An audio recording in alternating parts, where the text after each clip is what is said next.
Hello friends, ఈరోజు custard పౌడర్తో నేను ఇలా తయారు చేశాను. యాక్చువల్లీ పాలు బాగా మరిగించుకొని చిక్కగా చేసుకోవాలి.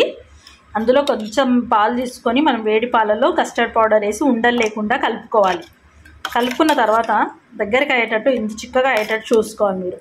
అయిన తర్వాత ఇందులో డ్రై ఫ్రూట్స్ బాదాం, కాజు అన్నీ సన్నగా కట్ చేసి వేసుకున్నాను. అండ్ ఇందులో షుగర్ కూడా యాడ్ చేయాలి. మనము మీ టేస్ట్కి తగ్గట్టు షుగర్ యాడ్ చేసుకోండి. నా దగ్గర ఏంటంటే ఆల్రెడీ మోల్స్ లాగా ఇవి ఉన్నాయన్నమాట. దీంట్లో వేసి ఫ్రీజర్లో పెడతాను. నేను చూపిస్తాను మీకు.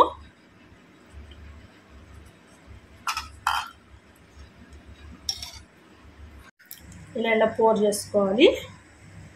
అయితే యాక్చువల్లీ వచ్చేసి నా దగ్గర స్టిక్స్ కూడా ఉన్నాయి. స్టిక్ పెట్టేసి లెడ్ పెట్టేస్తాను నేను. మనం స్టిక్ తర్వాత పెడదాం.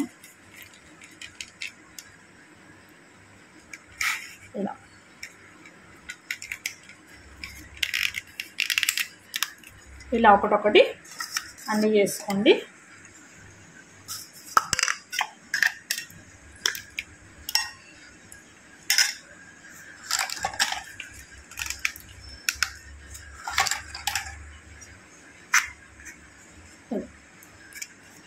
మీకు రెండు చూపిస్తున్నాను. ఇలా మీరు ఈ విధంగా తయారు చేసుకోవచ్చు. మీకు కనుక నచ్చినట్లయితే షేర్, సబ్స్క్రైబ్ మై ఛానల్. మనం ఇలా వేసి రెడీ చేసుకున్నామండి. చూడండి, మీ దగ్గర మోల్స్ ఉంటే కుల్ఫీ మోల్స్ అలా వేసేసుకోండి.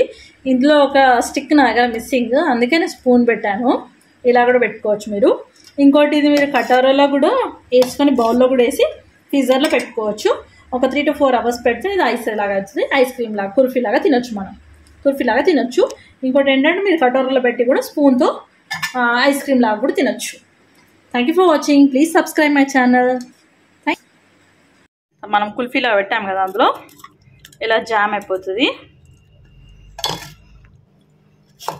తినేం లేదు, ఒక 2 నిమిషాలు వాటర్లో పెట్టి దీన్ని 2 నిమిషాలు వాటర్లో పెట్టి మనం తీసేస్తే సరిపోతుందండి. ఐస్ లాగా అయిపోయింది కదా, ఐస్ క్రీమ్ లాగా తినొచ్చు మనం కుల్ఫీ.